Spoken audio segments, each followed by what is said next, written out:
I also recommend that my patients do infrared sauna. And infrared sauna is not something that a lot of people know about. A traditional sauna is something that heats the air. So people will go into a sauna and it feels good because it's warm, but it heats the ambient air and it makes people sweat, more of an exterior type of sweat. Infrared sauna does not heat to the temperatures that a traditional sauna heats. So traditional sauna will heat to about 180 degrees. It can even feel difficult to breathe because it's so stiflingly hot. An infrared sauna heats to about 130 degrees, and the infrared waves penetrate into the system and create a deep detox from inside, and allows your body to sweat from inside out. So it penetrates fat, it penetrates other areas in the body. They've actually measured the sweat of patients that do a traditional sauna, and about 97% of the sweat is water and about 3% is toxins and other things. The sweat from somebody who does infrared sauna is about 70% water and 30% toxins. So it's an excellent way to optimize your body's ability to detox again, to kind of kickstart the system and get rid of some of those excess things that are in the system. Every patient before they come in to see me fills out a 21-page intake form. It's very detailed. It takes about 2 hours for people to fill in. And when they're here during their consultation with me, we review what I call a timeline. So we go through their entire life up until that point, and it's very revealing often for the patient and for me, but to be able to say, like, at what point were you not well? And, when was the last time you felt your best? And to be able to have people put on paper, oh, this happened, and then this happened, and then this happened. Just like in my own life, my husband was diagnosed, and then I had all these issues with my children, and then boom, I've got an autoimmune condition. And it's not always like that, but it's often that you can say, these things led up to this, and from this point on, I've not been well.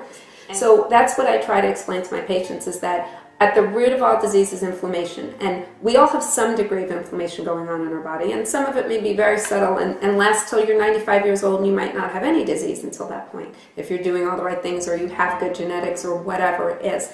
But many of us, that inflammation just becomes more inflammation over time because we keep adding to those things. So in order to prevent the diagnosis or prevent the disease and prevent the need for prescriptions, we've got to address the underlying inflammation that's going on.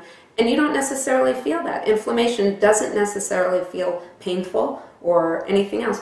I explain it this way to my patients. People with hypertension, if they don't check their blood pressure, they may be completely asymptomatic. They go to the grocery store, put their arm in the thing and check their blood pressure, and wow, it's high. And you know what? The next year they may have a stroke, and they would have been completely asymptomatic. Okay, so diseases of what I'm talking about, chronic nature diseases, they don't come on acutely. Those things, that's when you go to the ER and you take care of them. But what we're talking about trying to prevent here are those chronic kind of indolent, under the surface diseases that start out as an inflammatory process in the body. And in order to prevent that, you've got to prevent and treat and address the underlying inflammation. So it's just about educating my patients. Look, we have some markers in your blood that we can look at that show that your inflammation quite high.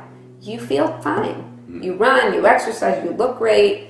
You don't have any diseases that you know of, but your inflammation is quite high in your body. And we need to figure out why, because the cause of that is multifactorial often.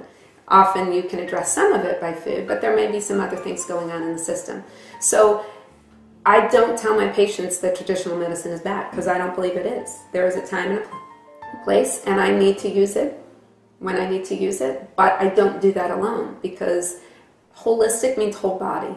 And we've got to address the whole body. It's not my finger hurts, yes, but this is the 5th time your finger's hurt in the last year. Why does this finger hurt? We're not just going to send you to the orthopedist to address your finger. We need to figure out what inflammatory process is going on in your body that you continue to have pain here in a joint, or allergies or other things, not always pain.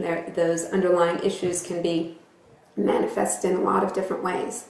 So it's just about educating the patient that disease begins with inflammation, and you've got to address the inflammation in the body so that you don't end up with a bunch of diagnoses.